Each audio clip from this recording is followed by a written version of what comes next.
Hi, my name is Dolores Whitmore. I'm 73 years old, and this is the story of how I discovered the truth about my family, especially my granddaughter, and how I chose to give everything I owned to the last person anyone expected. You see, I lived most of my life believing that love, loyalty, and blood were enough. I thought that raising a family meant earning their respect and gratitude. I thought that everything I poured into them, the long nights, the sacrifices, the silent tears, would eventually come back to me in some form of tenderness. But I was wrong, horribly wrong. The worst betrayal doesn't come from strangers. It comes quietly, wrapped in the voice of someone you once held in your arms, someone whose first breath you witnessed, whose scraped knees you bandaged, and whose nightmares you soothed. It comes from your own blood telling you, without a single tremble in their voice, that maybe it would have been better if you didn't exist. Let me tell you how I got there. I was born and raised in Toledo, Ohio. It's not the biggest town, nor the most exciting, but for me, it was always home. I married young. Harold Whitmore was my high school sweetheart. We built a life together from scratch. We weren't rich, not in the beginning, but Harold had a sharp mind for real estate, and by the time we were in our 40s, we had a handful of properties, a charming 2-story house on Elmwood Avenue, and more importantly, a daughter, Marianne. Now Marianne. She was a storm from the very start. Beautiful, headstrong, impossible to contain. I tried, Lord knows I tried, to raise her right. But Harold was soft on her. Too soft. She grew up believing the world owed her something, and when she got pregnant at 19, with no intention of marrying the father, I knew we were headed for trouble. That's how Madison came into our lives. My granddaughter. When Madison was born, something shifted in me. I thought, maybe this is my second chance. Maybe I can raise this one better. Be what I couldn't fully be for Marianne. And for the most part, I did. Let me know where you're watching from in the comments. And if this story is resonating with you so far, hit that like button and subscribe to hear how I turned betrayal into something powerful. Harold passed away when Madison was only 6. It was sudden, heart attack. One moment we were having dinner, the next he was slumped over the mashed potatoes. I didn't have time to cry. I had a house, a grieving daughter, and a child who needed stability. So I wiped my tears, buried my husband, and became the glue that held our little broken family together. Years passed. Marianne moved out and back in a few times, each time with a new job, a new excuse, or a new boyfriend who didn't treat her right. Madison, on the other hand, was a bright light. Curious, gentle, always asking questions. She loved to help me bake cookies, especially the ones with chocolate chips and sea salt. When she was 12, she said she wanted to be just like me when she grew up. I held on to that moment like it was gold. But kids grow, they change. And slowly, Madison began to harden. It started small. She stopped calling me Nana, started rolling her eyes at my advice, began spending more time in her room than at the kitchen table. I blamed it on teenage hormones. I told myself she'd come around. What I didn't know is that Marianne had been poisoning her mind against me. Marianne never forgave me for being a stronger mother to Madison than I was to her. She hated the bond I had with her daughter. She hated how Madison trusted me more. And instead of dealing with those feelings, she whispered venom into her daughter's ears every chance she got. By the time Madison was 18, the girl who once cried when I scraped my knee was gone. She became cold, calculated, and, perhaps worst of all, entitled. I'll never forget the day I heard her say it. It was a Thursday. I had just come back from the doctor, clutching a prescription for blood pressure and a note about some new cognitive tests they wanted to run. I wasn't scared. Not yet. I knew my mind was still intact, even if my hands trembled sometimes. I came home early, walked in quietly, and overheard Madison on the phone. She was pacing in the living room, her voice sharp and impatient. "She's old, Mom. What are we waiting for? She shouldn't even be alive. If she dies, everything comes to us anyway. Why drag it out?" I froze. I could feel my heart slowing down in my chest, not from illness, but from betrayal. The kind that slices so deep, you don't even bleed right away. "She's a liability," Madison continued. "And if she goes into a home or something, it's our problem. Better she's just gone." I didn't move. I didn't cough. I just backed away slowly, quietly, like a ghost in my own house. I sat in my room for hours after that, listening to the walls breathe. That night, I didn't say a word to Madison or Marianne. I simply made us all dinner like I always did. Pot roast, carrots, rosemary potatoes. Madison barely looked at me. Marianne said something about going out for drinks. I smiled, nodded, and excused myself early. But something inside me had shifted. It's strange what betrayal does to a person. You expect anger. You expect screaming, confrontations, maybe even revenge. But what I felt was silence. A deafening, eternal silence that made me want to disappear. That night, I sat in bed and stared at the ceiling fan spinning above me.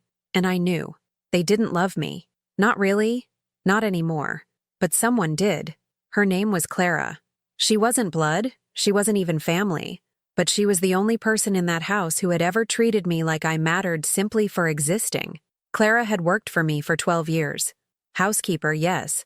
But she was so much more. She brought me soup when I was sick. She helped me organize my medications. She never forgot a birthday. She made sure the heating was working every winter and that I had fresh flowers in the living room every Friday. She knew my stories, my scars, my heart. And now, sitting there in the silence, I knew what I had to do. I wouldn't confront them. I wouldn't beg for respect. No, I'd vanish from their lives without a trace and take everything they thought they were entitled to with me. I would leave everything to Clara. Every property, every savings account, every share, stock, and bond. I would rewrite my will, close my accounts, and disappear. Let them wonder. Let them stew. Let them learn that cruelty has a cost. And so, at 73 years old, I began to plan my escape. Not out of fear, but out of clarity. For the first time in decades, I knew exactly what I had to do. And that, my dear listener, is where everything begins to change. The next morning, I woke up before the sun. My body ached more than usual, not from age, but from everything I had heard the day before. There's a kind of pain that settles in your chest when someone you love turns on you, when you realize they never loved you back in the way you hoped. I got out of bed quietly, careful not to make the old floorboards creak under my slippers. I opened my closet, reached behind the coats, and pulled out an old, dusty, fireproof box. It had been there for years, filled with documents Harold and I thought we'd never need. Deeds, savings accounts, stocks, life insurance. Everything was in that box. It was time to make sure it ended up in the right hands. Clara arrived around 8 a.m., like she always did, with a thermos of her homemade cinnamon tea and that gentle smile that had become more comforting to me than any family hug. I was sitting at the kitchen table with a legal pad, scribbling notes. She tilted her head, concerned. "Everything all right, Mrs. Whitmore?" she asked. I looked up at her. There were tears in my eyes, but my voice was calm. "Clara, I need your help. But first, I need you to promise me something." She put the thermos down, came over, and sat across from me, resting her hands on mine. "Anything," she said. And I believed her. I didn't tell her everything that morning. I couldn't. Not yet. I simply said that I wanted to get my affairs in order, in case my health declined. Clara nodded, her eyes soft with concern, but not pity. "Of course," she said, without asking too many questions. "Whatever you need." Over the next 2 weeks, I began to work in secret. I visited a lawyer, an old friend of Harold's, a quiet man named Leonard Mendez, who still practiced law downtown in a building that smelled like oak and dust. I told him I wanted to revise my will. He raised an eyebrow when I said I was leaving everything to Clara. "Are you sure?" he asked, his voice low and steady. "What about your family?" I smiled, not with joy, but with a lifetime of disappointment behind my eyes. "My family made their choices. Now I'm making mine." Leonard didn't question me again. He drew up the new documents. Every house, every account, every asset, all to Clara. I also gave him power of attorney, should anything happen. I wanted no loopholes. No way for Marianne or Madison to contest it. Clara would have everything, legally, fully, and with my complete intention behind it. Back at home, I began to withdraw. I said less at dinner. I stayed in my room more. I let them believe my mind was slipping. It was easier that way. Marianne barely noticed. Madison didn't ask. If anything, they seemed almost relieved. I could hear them whispering in the evenings. "She's not all there anymore," Madison said one night. "Maybe it's time we look into getting her a nurse. Or a home." Marianne didn't even hesitate. "The sooner the better. I can't keep living here with her haunting the place like a ghost." A ghost. That's what I had become in my own home. A shadow in the corner. An inconvenience. But Clara, she noticed. She always noticed. One afternoon, she came into my room with fresh linens and found me staring out the window. I didn't realize I had been crying. She sat beside me and gently wiped a tear from my cheek. "You deserve so much better than this," she whispered. "They don't see you, but I do. I see you, Dolores." Her words broke something inside me. I sobbed into her shoulder, like a child needing comfort. She didn't pull away. She held me there, in the silence until I could breathe again. That moment confirmed everything I was doing. Clara was not just a maid. She was my only real family. I began leaving her small notes, recipes, poems I liked, little stories from my youth, things I wanted her to remember after I was gone. She kept them all in a little wooden box I gave her. She didn't know yet how much more she would inherit, but I needed her to know that she mattered beyond tasks and chores. Meanwhile, Marianne started acting bolder. She brought home a man one evening, a real estate agent, and gave him a tour of the house, pretending I wasn't even there. "It has great bones," she told him. "Needs some updating, but we'll do that once things are finalized." I stayed silent. I didn't want to give her the satisfaction of knowing I had heard. But inside, I was boiling. She was already planning to sell my home before I was even in the ground. Madison started looking through my jewelry without asking. I caught her one afternoon in my closet, trying on my mother's sapphire brooch. "You shouldn't be in here," I said from the doorway. She turned slowly, her expression icy. "You won't need it much longer," she said, and walked past me without another word. That night, I locked every drawer. It became clear to me that they were waiting, watching, like vultures circling overhead, waiting for the final breath. But I wasn't done breathing. Not yet. I began making arrangements. Quiet ones. I found a small senior community just outside of Cleveland. Peaceful, surrounded by trees, with private cottages and a library.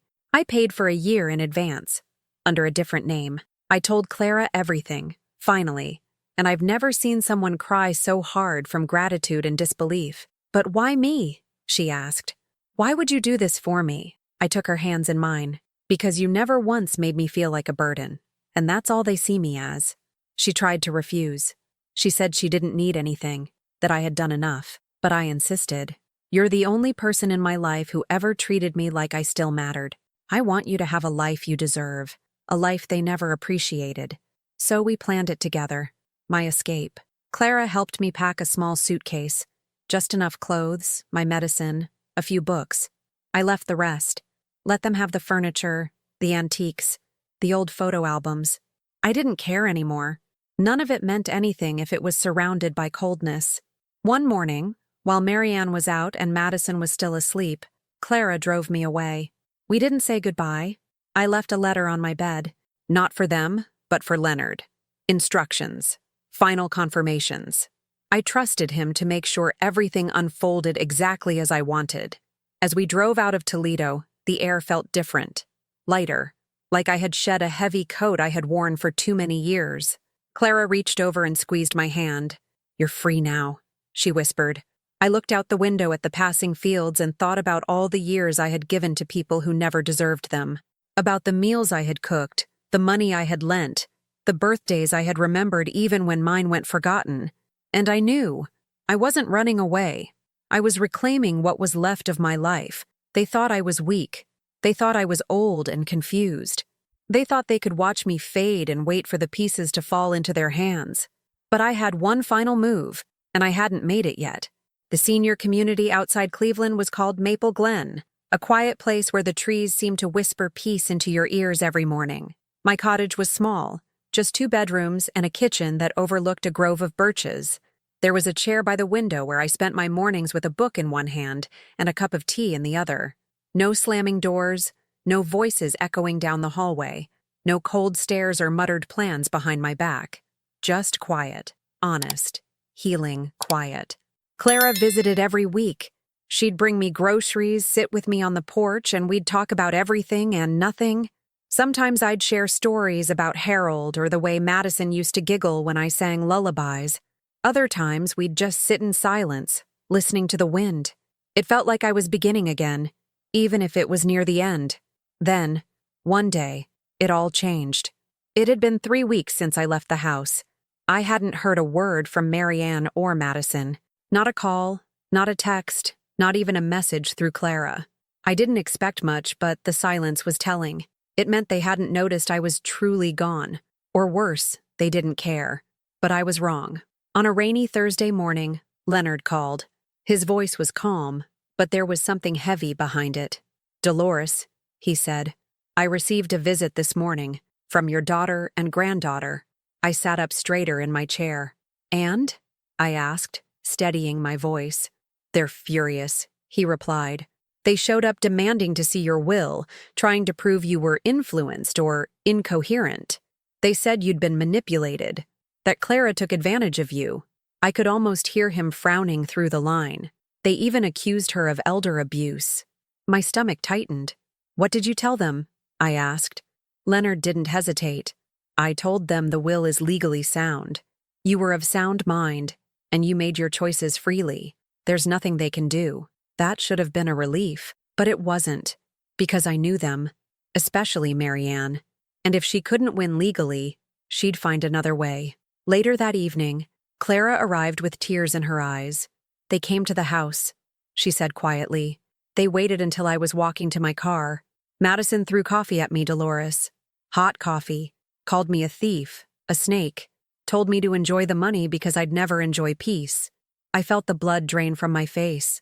Not because I feared them, but because they had crossed a line that couldn't be uncrossed. Clara had never done anything to them. She had served our family with quiet dignity for years, and now they wanted to turn her into a villain. That night, I couldn't sleep. I kept thinking about the weight of everything, about the way love had turned so violently into hatred, about the silence between me and the girl I once carried on my hip. I thought about all the things I gave: shelter, food, safety, love, and how none of it mattered anymore. I wasn't their mother or grandmother. I was just an obstacle between them and what they thought they deserved. And then I remembered something Harold used to say. He'd say, "When someone shows you who they are, don't wait for them to change. Believe them." I had spent too long waiting, hoping, praying they'd change, that they'd wake up and see me again. Not as an old woman, but as the woman who raised them. But they were gone. Long gone, and now it was time for the final turn. The next morning I called Leonard again. "Is there a way," I asked, "to make things even more permanent?" He didn't understand at first. I explained. "I want to donate a portion of the estate now, not after I die. I want Clara to have the properties, the accounts, everything, immediately. I don't want to wait until it's all read like some dramatic show." Leonard was quiet for a moment. Then he said, "Yes. It'll take some paperwork, but yes." The process took 2 weeks. During that time, I transferred full ownership of the real estate to Clara. She didn't want to accept it at first. She said she didn't feel right. But I told her, "You earned it through grace, not greed. Let it be yours." By the end of the second week, Clara was legally the owner of 3 homes, 1 lakeside cabin, and a healthy savings account. I had given her more than she'd ever imagined, but I had one final piece to set in place. I wrote a letter, not to Marianne, not to Madison, but to their lawyer. I included receipts, timelines, and statements from doctors. I explained how they had treated me, how they had conspired to place me in a nursing home, how they had assaulted Clara and trespassed on private property. I didn't send it yet, but it was ready. Then I disappeared again. Clara and I packed up and drove south to Tennessee, where a friend of mine ran a quiet retreat center for seniors looking for peace. I changed my name for the documents.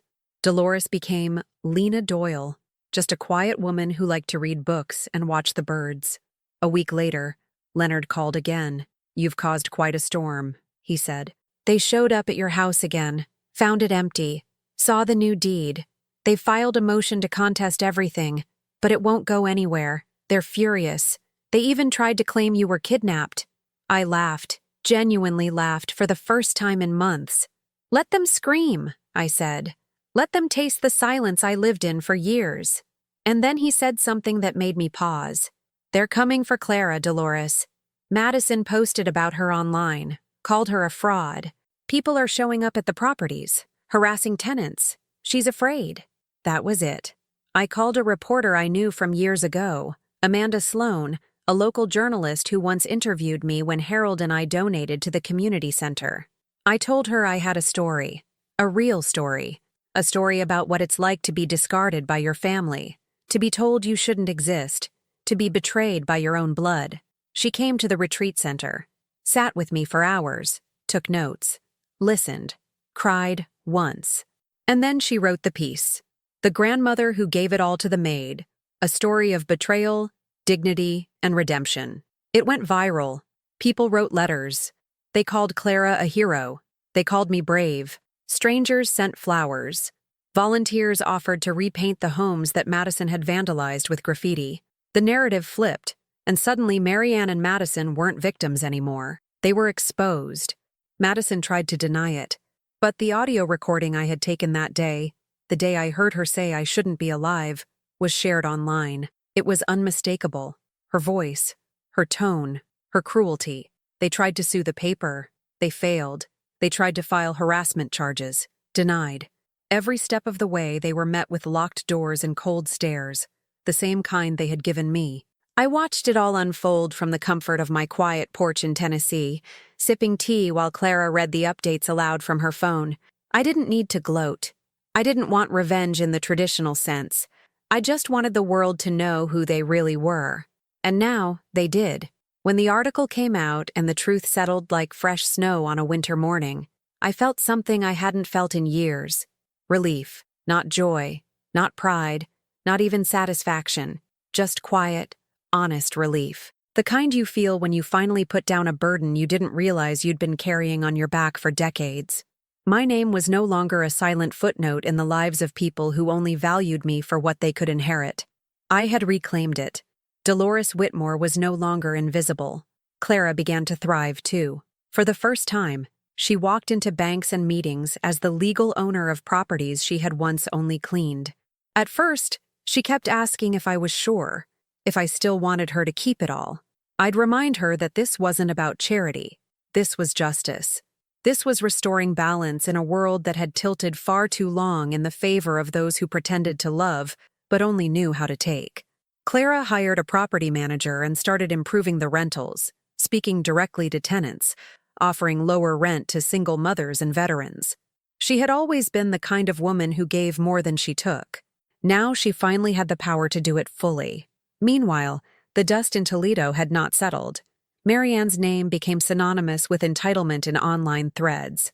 Madison's cold voice, forever immortalized in that short audio clip, made its way into news reports, social commentary, even a podcast episode on elder abuse. They shut down their social media accounts. Marianne lost a job offer she'd been chasing for months. Madison was dropped from a grad program at a university when the dean cited character concerns. They blamed me, of course, called me cruel, vindictive, said I was being manipulated by Clara, that I had turned their lives into a circus. But by now, their voices no longer pierced me like they used to. They were just noise in the distance, like the faint sound of thunder you know will never reach your doorstep. At Maple Glen, I started joining the book club. I'd sit with other women and men my age, discussing fiction like it was lifeblood. We drank tea, debated plots, laughed about details only the elderly could find so serious. And I began to feel a sense of purpose again, not just because of what I had done, but because I had chosen to keep living. That was something no one could take from me. Clara and I started a little garden, tomatoes, lavender, a few rows of carrots. I hadn't worked the earth with my hands in years, and the feel of soil under my nails reminded me I was still here, still rooted. Sometimes Clara would bring her nephew, Elijah, a sweet boy of about 10 who had lost his mother and was being raised by his grandmother. He'd call me Miss D, and we'd bake together on weekends. He said I made the best chocolate chip cookies in the state of Ohio. I told him I'd hold him to that opinion forever. But healing isn't linear. Some nights I'd still lie in bed and feel the sting of absence. I'd think about Christmas mornings long ago, with Madison wrapped in flannel pajamas, tearing through gifts with a grin that lit up the room. I'd remember the way she used to fall asleep on my shoulder during movies, how she once told me she wanted to be a grandma just like me. Memories like that don't vanish. They linger, and they ache. I wrote letters I never sent. One to Marianne, apologizing for not being stronger when she was a child. One to Madison, telling her the exact moment she broke my heart. Another, to myself, from the version of me that still believed in forgiveness. I tucked those letters in a drawer, sealed in envelopes that would never be opened. It wasn't for them. It was for me, to empty my heart of the weight so I could fill it with something else. I also began volunteering. Maple Glen had a small outreach program that partnered with nearby schools. I helped with tutoring, teaching kids how to write essays, edit their college applications. One girl, Tasha, reminded me so much of Madison when she was little. Brilliant, curious, kind. But the difference was, this girl had no one. No mother, no grandmother. Just a system that never saw her. I took her under my wing, bought her a new backpack, taught her how to make lemon bars. She called me her school grandma. And I'll admit, the first time she said it, I cried in the car for 20 minutes.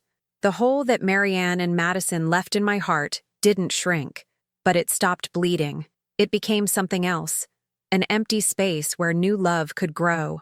Not to replace them, but to remind me that love doesn't always have to be tethered by blood to be real. Clara and I became closer than ever. Sometimes we joked that we were just two old ladies building an empire from scratch. But it wasn't a joke. Not really. We were rebuilding something. Not for revenge, not anymore, but for restoration, for meaning, for freedom. One afternoon, Clara showed up with a file in her hand. "I've been thinking," she said, setting it on the table. "What if we turned one of the properties into a shelter? A temporary home for older women who've been abandoned or abused by their families?" I stared at her, speechless. "We could call it the Whitmore House," she added softly. "In your honor." I felt something collapse in my chest. Something soft. Something grateful. "Not in my honor," I said. "In the honor of every woman who's ever been made to feel like she doesn't matter once she gets old." We did it. 3 months later, the first resident moved in, a 71-year-old widow named Margie, whose son had cleaned out her bank account and left her homeless. She moved into the newly renovated house on 5th Street, decorated in warm colors and soft chairs. Clara had even put fresh flowers in every room. We watched as other women arrived, some scared, some angry, all of them carrying the same invisible weight I had once dragged behind me like a ghost. It became more than a project. It became a purpose. People donated furniture, blankets, books. We had volunteers from local colleges and churches. We hosted monthly dinners, where everyone sat at one long table and shared stories. Laughter echoed through rooms that had once been filled with nothing but vacuum hums and whispered resentment. At one dinner, I stood to speak. I didn't prepare anything. I just spoke from the place that had once been hollow. "We are not what they made us feel," I said. "We are not forgotten. We are not burdens. We are not weak. We are still here, and we are still worthy of love, of safety, of joy." The women clapped. Some cried. One woman reached out for my hand and held it for a long time without saying a word. Clara stood beside me, proud and steady. And in that moment, I realized something unexpected. I was no longer surviving. I was living. For years, I believed I had to hold my family together, that it was my job to carry their pain, their chaos, their cruelty. But now I saw the truth. Some people aren't meant to be kept. Some bonds are not sacred. They're shackles. And the bravest thing I ever did was let them break. I wasn't Dolores the widow anymore. I wasn't just a mother or grandmother. I was a woman who had been broken, and who chose to rebuild herself with the help of someone who never saw her as a means to an end. The garden outside the Whitmore house bloomed that spring in ways I had never seen before. Peonies, lilies, even a row of bright yellow daffodils. Clara said it was the soil. I said it was the healing. The morning started like any other. I was sitting in the garden at the Whitmore house, a straw hat on my head and gardening gloves pulled snug around my fingers. I was trimming the roses, those wild, stubborn things that refuse to bloom straight, and humming an old hymn I hadn't sung since Harold passed. The sun had just broken through the clouds when Clara came rushing through the gate, her breath short, her eyes wide. "They're here," she said. Just 2 words, but I didn't need more. I stood slowly. "Who?" She didn't answer right away, just handed me her phone. There on the screen was a photo, posted to a community Facebook group. It showed Madison and Marianne standing outside the Whitmore house, pointing at the sign with disgust. The caption read, "These two say their mother left everything to a maid and want it back." It was only a matter of time. I had told myself they would eventually crawl out of the silence and into the public again. And when they did, they wouldn't do it with shame or apology. No, they'd do it with teeth bared, spinning a story in which they were the victims, the betrayed, the robbed. But I didn't expect them to show up in person. Clara and I moved fast. We told the residents to stay inside, asked one of the staff members to call the police.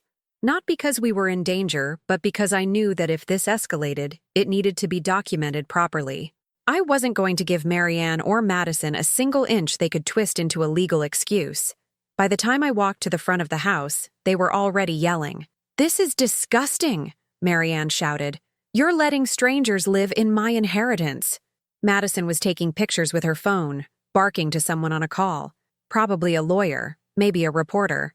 "She's mentally unstable," she was saying. "My grandmother has no idea what she's done. This is theft. It's elder abuse. That woman manipulated her."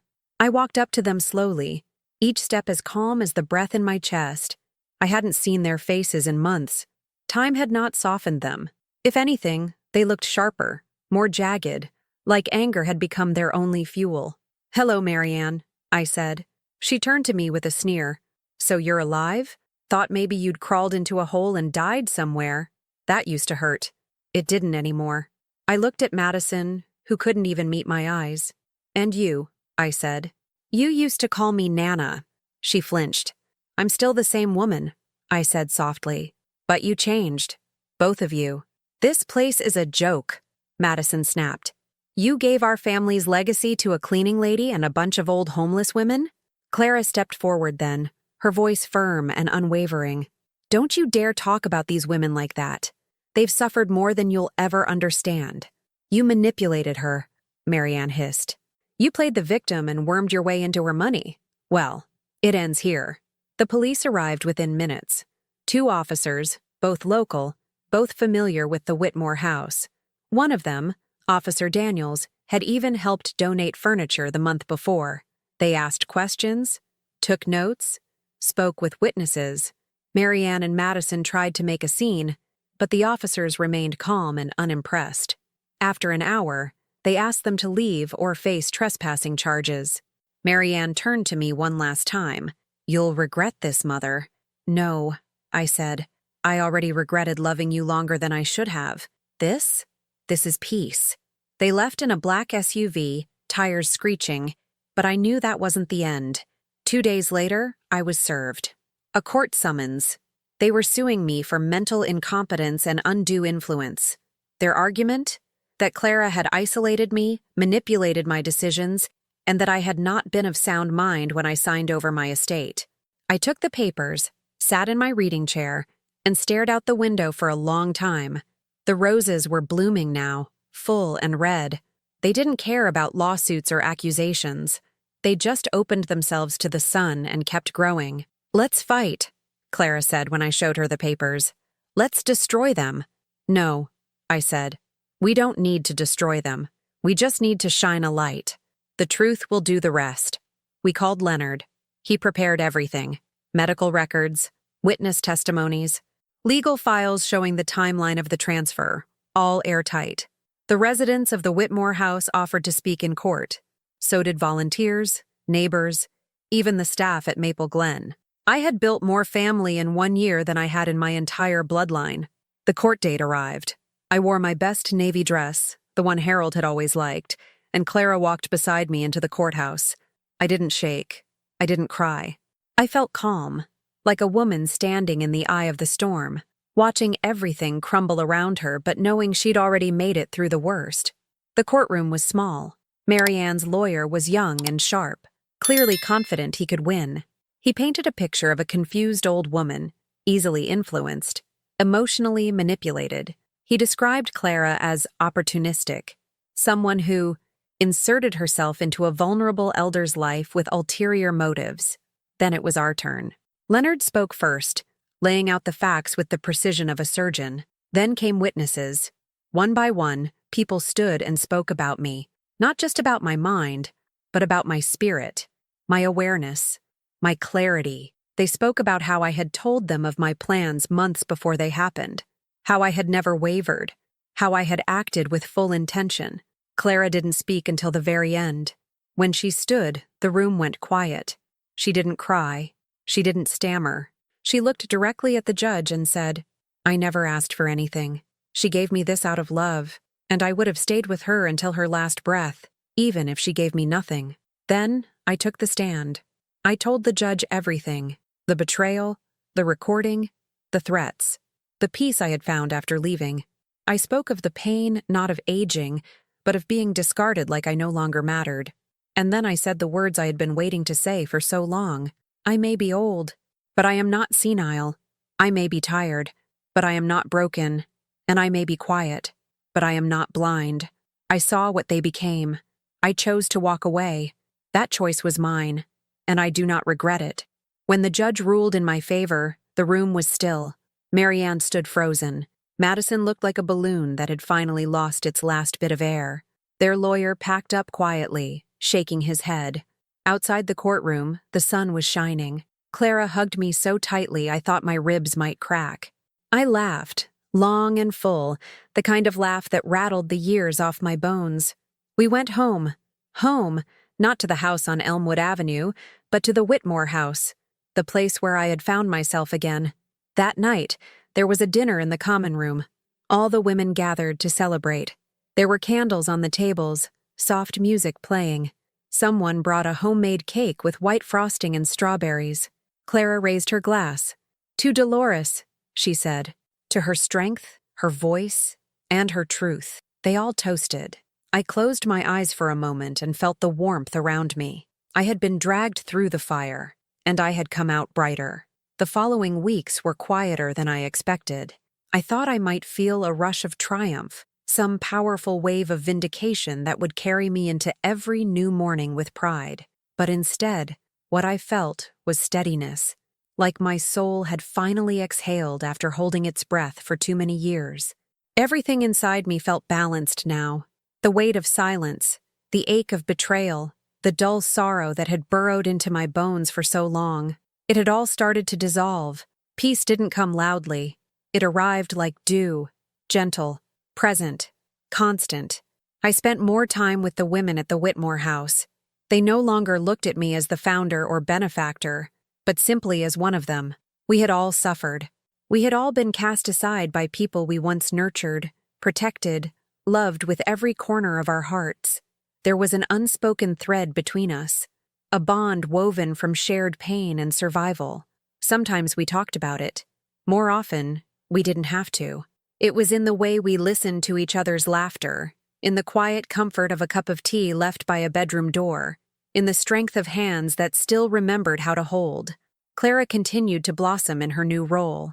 She managed the property with grace and courage, transforming every space she touched into something that felt like home. She didn't act like the owner. She acted like a guardian, like someone who knew the value of every pillow, every spoon, every tear wiped on the corner of a kitchen towel. She kept a photograph of her mother by her desk, and every time she walked into the community hall, I could see that woman in her walk, in her quiet dignity. One morning, I was reading on the porch when a staff member brought me an envelope. It was thick, official-looking, with my name written in hurried cursive across the front. I knew the handwriting. I stared at it for a moment before opening it.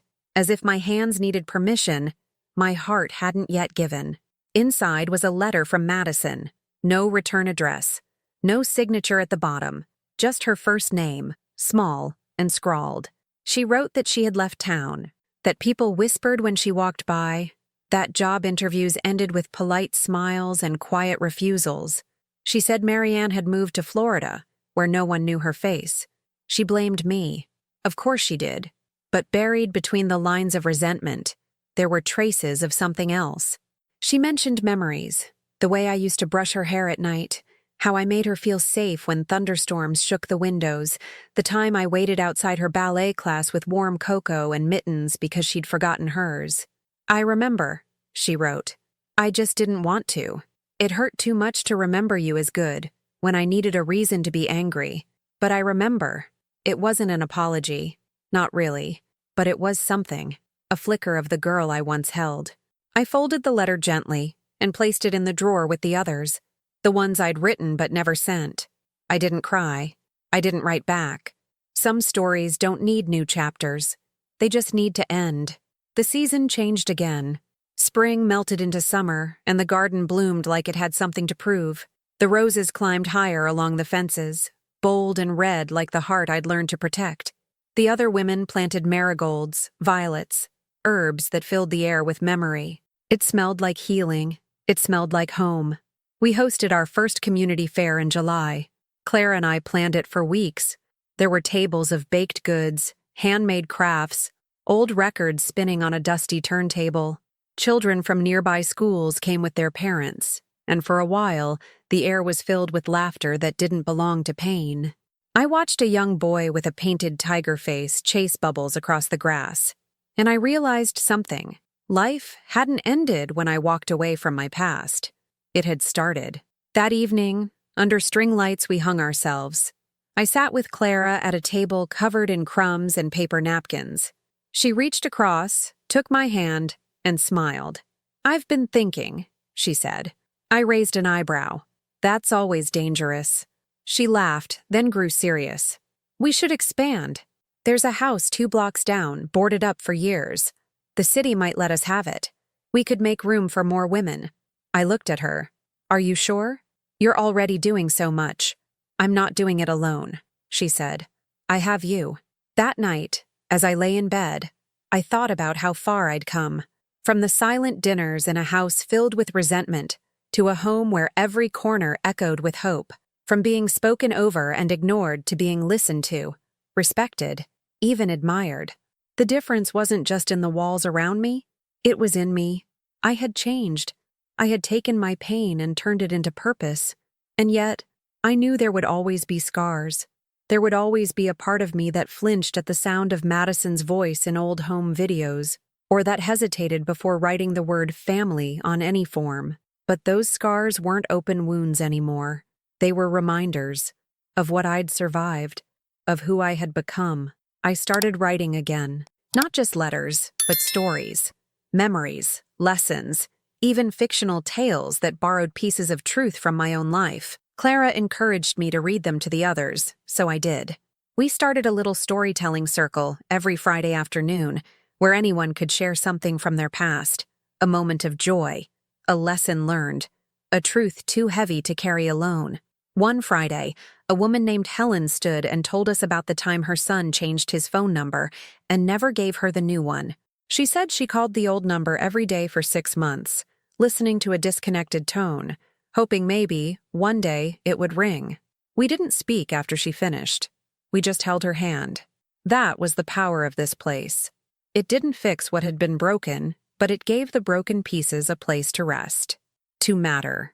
One evening, while the sun melted into the sky in shades of gold and violet, I walked to the edge of the garden and looked out over the lawn. Clara stood talking with 2 new residents, her arms folded, her smile soft.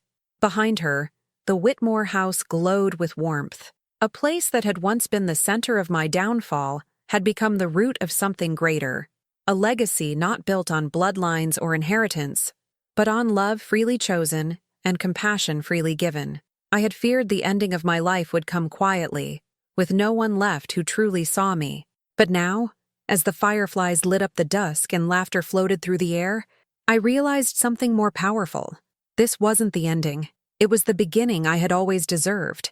I've always believed that the end of a story isn't really an end. Not if it meant something. Not if it changed someone. and not if the person who lived it still carries it inside them like a quiet pulse.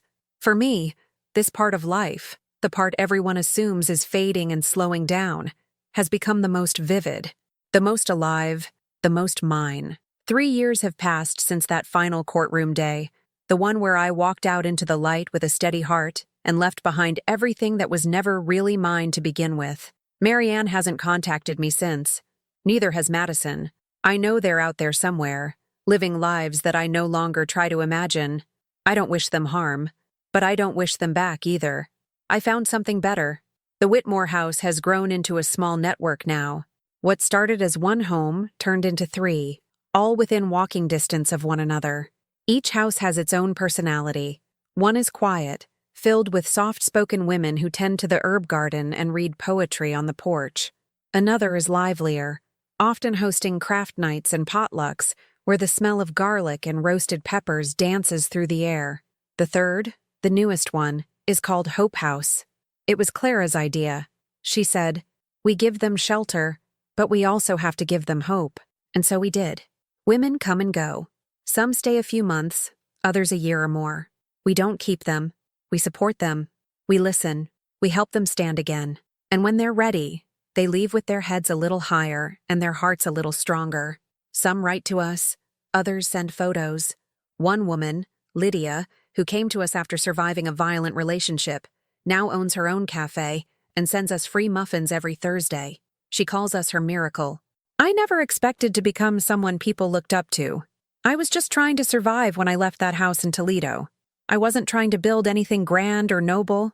I was just trying to breathe again. But sometimes, when you choose your own dignity over someone else's comfort, you plant a seed. And if you're lucky, and if you're brave, that seed grows into something that shelters others too. Clara and I are still side by side. She moved into the cottage next to mine 2 years ago. We share a garden and our evenings. We still make cinnamon tea on Sundays. We still walk the path behind the houses where the trees bend just enough to let the sun flicker through. She's my dearest friend, my family, not by birth, but by every real measure that counts. Every now and then, I get asked to speak at events, women's groups, senior centers, even universities. At first, I said no. I didn't think anyone needed to hear from an old woman who once gave everything away. But Clara told me, that's exactly why they need to hear you, because you found your worth when everyone else tried to bury it. So I began to tell my story. I always start the same way. Hi, my name is Dolores Whitmore. I'm a survivor of disappointment, of betrayal, and of a family that forgot I was a person before I was ever a mother or a grandmother. And this is how I took my life back. Sometimes people cry. Sometimes they hug me afterward. Often someone in the room has lived something eerily similar. I've lost count of how many hands I've held, how many whispered confessions I've heard in parking lots and bathrooms from people too ashamed to say out loud that their children had broken them. And I tell them the same thing every time. Your story doesn't end there. You are not finished just because they stopped calling you. One of the most memorable moments came last fall. A young woman approached me after a panel discussion at a local shelter. She looked no older than 30, with kind eyes and a scar above her lip. She held my hand and said, "I used to work for a woman like you, an older woman. She lived alone. Her family ignored her. I wish I had done more for her." I told her gently, "Sometimes just being there is everything. Just showing up with kindness can change someone's whole ending." There's a bench in the back garden of the original Whitmore house. It's my favorite place in the world. Clara had it engraved last year with a quote from a letter I once wrote but never sent. "I am not what they remember. I am who I chose to become after they forgot me." I sit there most mornings, watching the sun rise slow and steady over the rooftops. Birds nest in the tree above me, and the smell of lavender always floats on the breeze. Sometimes Elijah visits. He's a teenager now, taller than both of us, and full of questions about college and the world. He wants to study social work. "I want to help people who get left behind," he told me last week. I smiled so wide it hurt. "You already do, sweetheart," I said. "I've thought a lot about legacy, not the kind that fills bank accounts or spreads surnames across buildings. The kind that lives in small acts, in healing, in voices that echo long after we've gone." I used to believe my legacy was broken, that everything I'd built would be handed to people who saw me as a stepping stone. But now I see that my legacy is living and breathing. It's every woman who finds shelter under the roofs I left behind. It's every story told in the warm light of our community room. It's every choice I made not to let bitterness win. Sometimes, late at night, I do wonder if Madison will ever come back. If she'll knock on the door one day, eyes lowered, hands empty. I don't know what I'd say. I don't know what I'd feel. But I do know this. I wouldn't let her define me anymore. Forgiveness is a gift, but it's not a requirement. And sometimes moving on doesn't mean opening the door again. It just means not letting it haunt you from the other side. I've lived long enough to understand that people change, sometimes for the better, sometimes not at all. But real change, real healing, comes from choosing your own worth over someone else's approval. That's the truth I carry with me now. That's what I teach the women who arrive with bruised hearts and trembling hope. That's what I whisper to the mirror on mornings when my bones ache and my reflection shows more time than I expected. You are enough, even if they never say it, even if they leave, even if they try to erase you from the story. You are still here, and you matter. That is what I leave behind. Not just a house, not just a name, but a place where women are seen, where they are safe, where they are loved, not for what they give, but simply because they exist. And that, more than anything, is what I was searching for all along. The end. Have you ever had to walk away from your own family just to protect your peace and dignity? Share your thoughts and experiences in the comments. I truly want to hear from you. If this story touched something in your heart, please like and subscribe for more powerful stories of resilience, transformation, and self-worth. And don't keep this to yourself. Share it with someone who might be silently enduring pain they don't deserve. Remember, choosing yourself isn't selfish. Sometimes it's the most courageous act of all. Thank you for watching and for honoring my story with your time. You matter. You always did.